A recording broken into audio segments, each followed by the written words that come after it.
ओम शांति। सर्वप्रथम आप सभी को दीपावली की अग्रिम शुभकामनाएं एवं ढेर सारी बधाइयाँ। भारत में सबसे बड़े त्योहारों में से एक त्योहार है दीपावली। दीपावली का मतलब है दीपों की अवली और अवली का अर्थ है पंक्ति अथवा रेखा। इसी तरह दीपावली का अर्थ है दीपों की पंक्ति अथवा रेखा। यह त्योहार कार्तिक महीने की अंधियारी अमावस की रात को असंख्य दीपकों से प्रकाशमय कर देता है। भारत में ऐसा माना जाता है कि अमावस की रात में जब हम श्री लक्ष्मी जी की पूजा करते हैं और उनका आवाहन करते हैं तब उनका आगमन होता है और हमारे घरों में धन बरसता है। परंतु आज हम देख रहे हैं कि हर वर्ष दीपावली मनाने के बाद भी भारत में आधे से ज़्यादा लोग निर्धनता के स्तर से नीचे के स्तर का जीवन व्यतीत कर रहे हैं। इसका कारण है कि हम आज दीपावली के वास्तविक अर्थ को ही भूल गए हैं। दीपावली में हम सभी अपने अपने घरों में दीप जलाते हैं। दीप को दिया भी कहते हैं। दिया माना देना। एक बार फिर से कहती हूँ, दिया माना देना। अर्थात हमें दीपावली पर सभी को शुभकामनाएं देना है, सभी के प्रति अपने मन में शुभ भावना रखना है और सभी का जीवन सुखमय हो ऐसी दुआ देना है। दीपावली पर दीप जलाने की परंपरा हमें आत्मा की ज्योत जगाने का स्मरण कराती है। यह परंपरा आत्मज्योत जलाने का यादगार है, क्योंकि वास्तविक आत्मा ही सच्चा दीपक है। मैं एक बार फिर से रिपीट करती हूँ, वास्तविक आत्मा ही सच्चा दीपक है। आत्मा की ज्योत जगाने का अर्थ है कि स्वयं को शरीर ना समझकर भ्रुकुटी में रहने वाली ज्योतिर्बिंदु स्वरूप प्रकाश स्वरूप आत्मा समझना। और इसी तरह जब हम व्यवहार में आते हैं तो सामने वाले को भी भ्रुकुटी में चमकने वाली ज्योतिर्बिंदु स्वरूप प्रकाश स्वरूप आत्मा समझना। इसी को कहते हैं आत्मा की ज्योत जगाना। और यह जो विधि है यह हमें राजयोग में सिखाई जाती है। और अगर हम इसे धारण करें तो विश्व की सभी समस्याओं का हल हो जाएगा।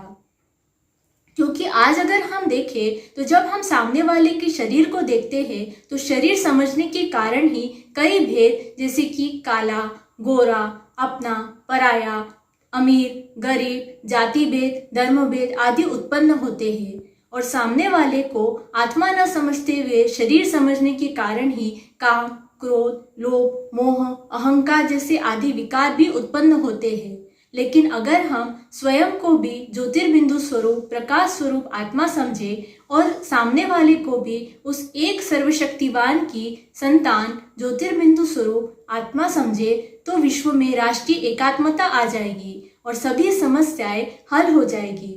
आज हम देखते हैं कि अगर हमारी फैमिली में अगर किसी से कोई गलती हो जाए तो हम उसे कुछ समय के बाद या तुरंत माफ कर दें। लेकिन अगर यही चीज हमारे कार्यक्षेत्र पर हो अर्थात हमारे ऑफिस, कॉलेज आदि स्थल पर हो तो हम उसे माफ न करते हुए उस पर तुरंत चिढ़ जाते हैं या अगर बार बार ऐसा हो तो उसे छोड़ भी देते हैं। लेकिन अगर हम पूरे हमारे सिर्फ लौकिक फैमिली तक सीमित न रहकर अगर सारे विश्व को ही अगर हमारा परिवार समझे तो हमारे मन में प्रेम, शांति, दया, करुणा, आनंद, सुख जैसी भावनाओं का वास होगा और हमारे लिए वह कार्यस्थल भी अपना घर बन जाएगा, जहाँ पर हमारी कार्यक्षमता भी बढ़ेगी, हमारे बीच भाईचारा भी बढ़ेगा और हमारे एक दूसरे के विचारों के प्रति स्वीकृति भी बढ़ेगी। और इसी तरह हमारी कार्यक्षमता बढ़ने के कारण कार्य करना सहज होगा और इसी के कारण हमें धन कमाने में भी आसानी होगी। तो इस समय आज तक हमने दीपावली पर घरों की सफाई की, लेकिन इस वर्ष आइए हम हमारे मन की सफाई करें। अगर हमारे मन में किसी के प्रति मनमुटाव, नाराजगी या नफरत हो तो उसे निकाल दें, क्योंकि श्री लक्ष्मी जी को कमला भी कहते हैं और कमला का अर्थ है कमल पुष्प निवासिनी और कमल का फूल कीचड़ में रहकर भी साफ रहता है।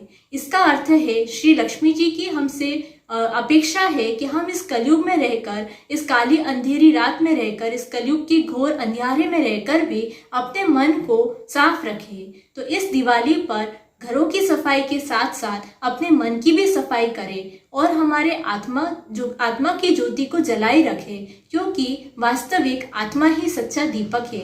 एक बार फिर से रिपीट करती हूँ, आत्मा ही सच्चा दीपक है। तो जिस तरह हर दिवाली पर दीप जलाते हैं, उसी तरह इस वर्ष अपने आत्मा का भी दीप जलाए रखें और इसी तरह सच्ची दिवाली मनाएं। और अंत में आप सभी को फिर से एक बार दीपावली की अग्रिम शुभकामनाएं और दिल से ढेर सारी बधाइयाँ और शुभकामनाएं। ओम शांति।